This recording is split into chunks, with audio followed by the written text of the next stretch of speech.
when William Faulkner won the Nobel Prize in 1949, he gave, I think, quite an astonishing speech, a very brief one.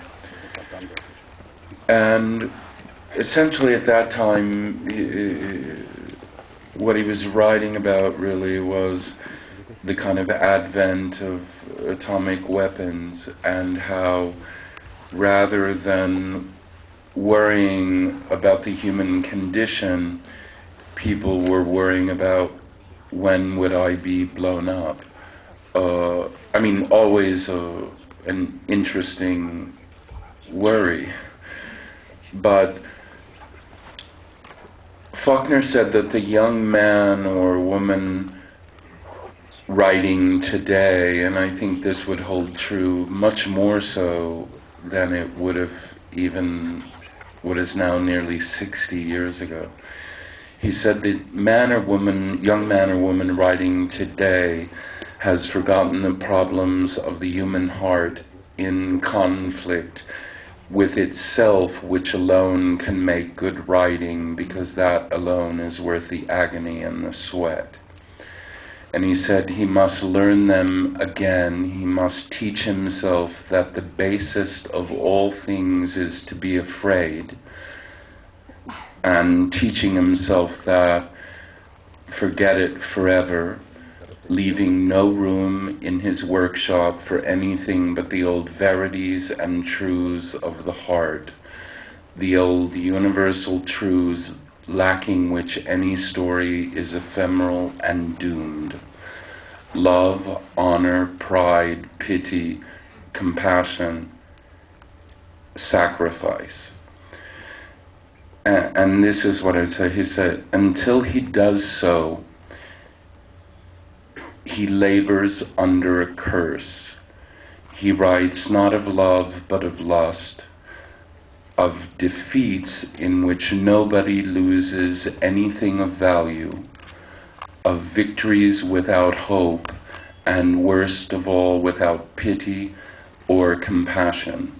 His griefs grieve on no universal bones, leaving no scars. He writes not of the heart, but of the glands.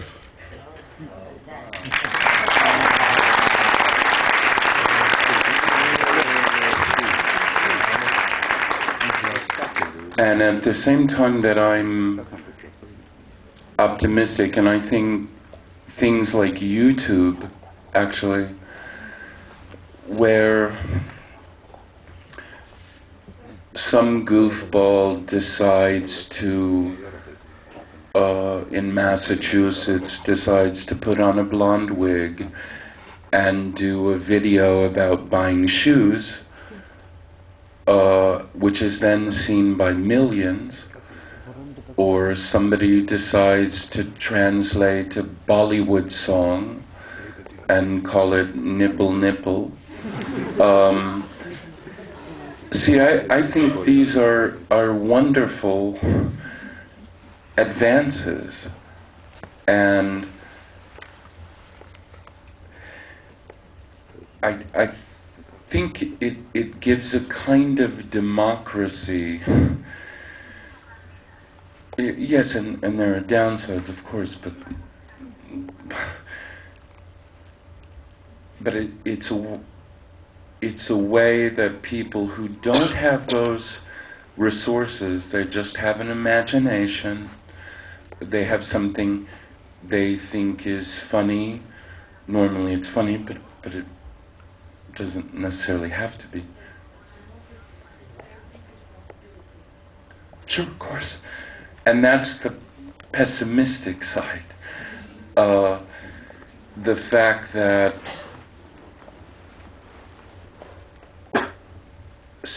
so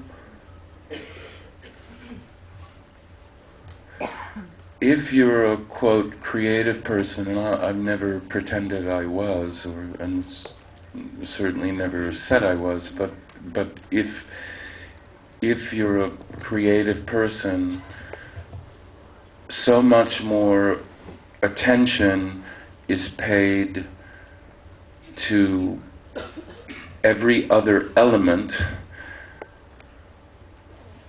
exclusive of what you create.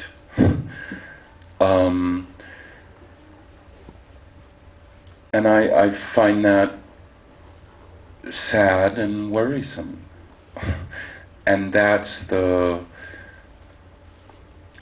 also something which, if I were forced to give advice to young people, and young people were so desperate that they had to listen to my advice, and I hope that never comes to pass. That appalling situation. What I would say is,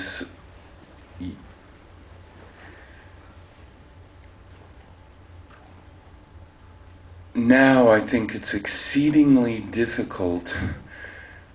When I started out, and when Russ was our producer at Steppenwolf, we just wanted to put on plays. We didn't think about being famous. We didn't think about being rich. We didn't think about being in movies, for that matter, or doing movies.